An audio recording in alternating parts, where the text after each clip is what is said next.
Olá, pessoas maravilhosas! Vocês acharam que eu tinha desaparecido? Não desapareci, não.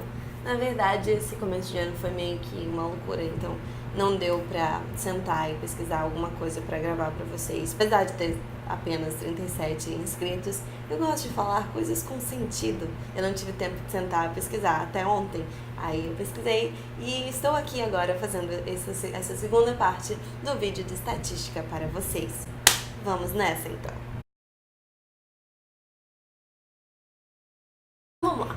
Estatística e probabilidade. Como eu havia dito da última vez, a diferença maior entre risco e incerteza é que risco está dentro de estatística e probabilidade. E o que isso quer dizer? Quer dizer que as suas consequências e as suas possibilidades dentro de um jogo de cartas, dentro de uma pesquisa, têm consequências lúcidas e você consegue quantificar essas consequências. É você literalmente entender como quantificar um problema. Só que qual é o grande ponto e por que isso precisa ser falado? Muita gente quantifica problemas, mas muita gente não sabe como quantificar esses problemas. O que eu quero fazer aqui nesse vídeo é tentar ilustrar que existem 3 passos para que você consiga um dado estatístico minimamente coerente. É um plano com 3 etapas, que são os únicos que funcionam e nem mesmo assim as pessoas conseguem seguir. Quais são essas 3 etapas então? Primeiro, saber qual problema você está resolvendo. Segundo, saber qual método você está utilizando. E terceiro, saber qual banco de dados você tem à sua disponibilidade para entender a sua estatística. Começando com um começo, qual é o problema a ser resolvido? Quando eu pergunto isso, qual o problema que você quer resolver? Você quer entender as suas chances dentro de um jogo de dados? Você quer entender qual é a atuação de uma bactéria em uma determinada população? Pesquisa de opinião para saber qual candidato vai vencer ou perder as eleições? Qual é o problema que você está querendo resolver com estatística? Por quê? Digamos que eu perdi um livro em uma biblioteca de 1 milhão de livros. O meu problema é encontrar um livro numa amostragem de 1 milhão de livros. Quantas vezes eu preciso procurar para encontrar esse livro? Eu preciso fazer essa pergunta muito bem, senão eu vou procurar a minha vida inteira e não vou encontrar. Provavelmente eu vou procurar a minha vida inteira, porque eu vou precisar de pelo menos 500 mil tentativas. O que eu quero dizer com isso é, você precisa entender a complexidade do seu problema, você precisa entender o que você está querendo resolver ali para entender as outras partes que vêm em seguida. Entendi qual é o meu problema. Segundo passo, qual é o método que eu vou utilizar para resolver esse problema?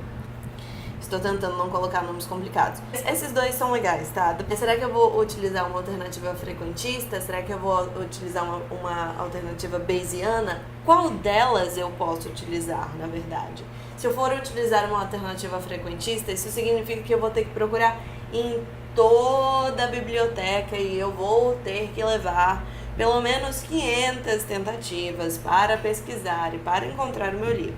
Se eu for utilizar o método bayesiano, eu vou na minha memória, por exemplo, e lembrar todos os dias que eu estive naquela biblioteca.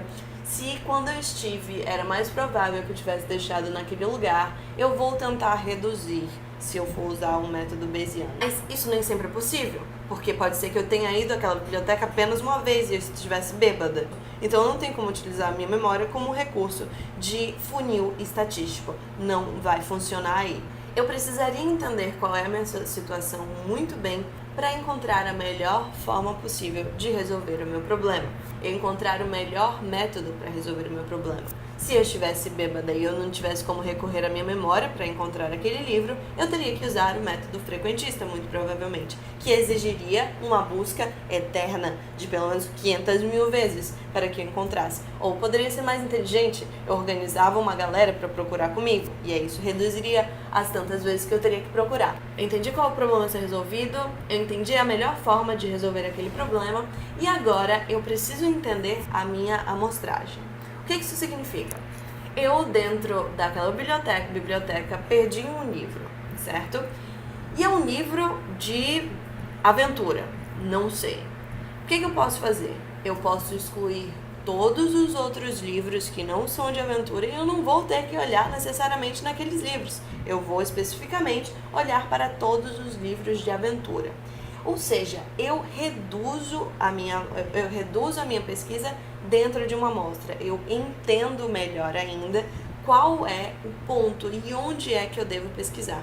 Qual é o tamanho da minha aleatoriedade, basicamente. Entendendo esses 3 pontos, agora eu posso jogar para vocês alguns exemplos de estatísticas que não dão certo e que não deram certo alguma vez. Uma delas é bem conhecida, lá nos anos 1900 e Guaraná com rolha, estava tendo uma epidemia de pólio nos Estados Unidos. E para calcular a eficiência de uma vacina, a galera resolveu dividir a populaçãozinha em 2 grupos. 480 crianças eram vacinadas e outras 650 crianças não eram vacinadas. E o que aconteceu? Nenhuma das crianças vacinadas apresentou um quadro de pólio e nenhuma das crianças não vacinadas apresentou um quadro de pólio. Ou seja, eles não conseguiram identificar nada. Mas por quê? Porque eles deixaram passar uma informação muito importante. E é necessário um índice 15 a 20 vezes maior para notar uma incidência da doença. Precisariam de uma população 15 a 20 vezes maior para entender a atuação da doença ali dentro. Eles erraram na amostragem e, portanto, não conseguiram nenhum dado estatístico relevante. É a mesma coisa que eu dizer para você que antes de uma moeda cair cara ou coroa é de meio. E eu jogar essa moeda 10 vezes, eu vou estar me provando o contrário. Porque muito provavelmente, se eu jogar uma moeda 10 vezes, vai cair cara 5 vezes e coroa 5 vezes. Muito provavelmente vai cair mais cara ou mais coroa. A amostragem de 10 é muito pequena para que eu consiga provar a probabilidade que eu estou procurando. Eu precisaria jogar essa moeda pelo menos umas 100 vezes para que conseguissem notar esse padrão estatístico de meio. São esses pequenos pontos que chegam a gente e que nós, às vezes, nos enganamos com probabilidade. Quando a gente lê, por exemplo, que comprova-se que pasta de dente, dentes felizes, reduz 20% das cáries nas pessoas. Que pessoas? Qual é o tamanho desse grupo? De onde vêm essas pessoas? Qual é o grupo que foi entrevistado? Pessoas saudáveis? São pessoas não saudáveis? São pessoas que sempre tiveram um tratamento dentário? De onde está vindo esse índice estatístico? De onde está vindo essa amostra? Eu vou dar um último exemplo. Esse exemplo é legal porque ele envolve Big Data. Tem um vídeo sobre Big Data meu aqui, em algum canto. A galera acha que Big Data vai salvar a estatística e talvez melhore muito. Na verdade, tem melhorado bastante. Tanto o Small Data como o Big Data tem um problema muito claro. Você precisa começar com a amostragem correta para ter os dados corretos. Você precisa começar com um conjunto de dados que faça minimamente sentido. Senão, todo o seu conjunto de dados vai ser corrompido. O Google Flu Trends é um algoritmo que prevê a incidência de gripe em países no mundo.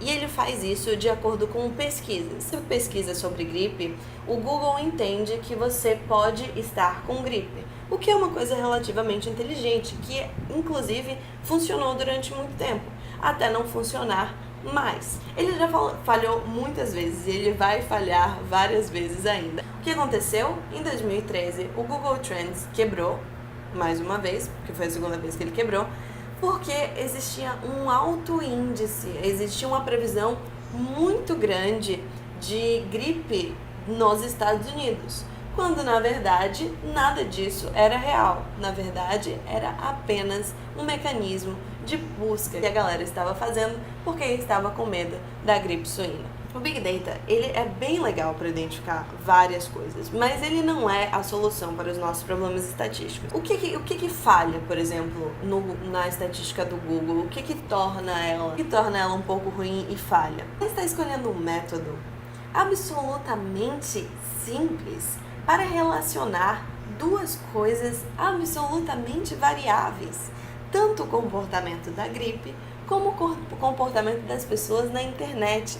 Você está pegando um módulo de avaliação sistemática, pragmática, para avaliar dois pontos absolutamente variáveis, o comportamento da gripe e o comportamento dos seres humanos na internet. Uma falha na parte 2 do plano, que é entender os seus métodos. E não só ela, a maioria das pesquisas estatísticas tem alguma falha ali dentro que não prevêem a verdade. Qual que é a solução pra gente nesse sentido? Você ler uma pesquisa estatística, quando você vir uma estatística, a primeira coisa que você tem que fazer é se perguntar essas 3 coisas. Primeiro, qual o problema que a pessoa estava querendo resolver. Segundo, qual o método que ela usou para resolver. E terceiro, qual o banco de dados que ela está usando para resolver esse problema. Se essas 3 coisas fizerem sentido, a estatística que você está lendo faz sentido. Se uma dessas 3 coisas não fizerem sentido, o que você está lendo provavelmente vai falhar e provavelmente não é certo. Entendendo isso e entendendo o mecanismo dessas coisas, você vai conseguir ter uma identificação muito melhor dos métodos estatísticos. É isso, eu vou parar por aqui, senão eu me empolgo demais. Espero que vocês tenham gostado desse vídeo. Bom estar com vocês, brincar com vocês. Até a próxima!